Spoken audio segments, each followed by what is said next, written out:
আসসালামু আলাইকুম viewers. Chinese শহরে ফার্মেসি নেই বললেই চলে, খুব কম ফার্মেসি পেয়েছি আমরা। আমার একটা মলম কেনা প্রয়োজন, তো অনেক খুঁজে ফার্মেসিটা পেলাম। এখানে শপিং মল এখানে সেখানে যতজন মানুষই থাকুক না কেন, ফার্মেসির সংখ্যা অনেক কম। তারপরে এখানে কোনো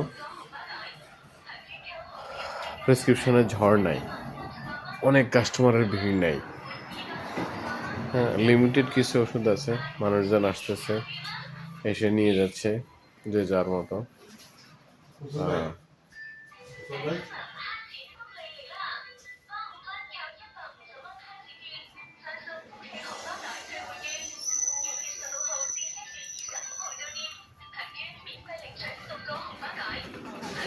হুম হুম হুম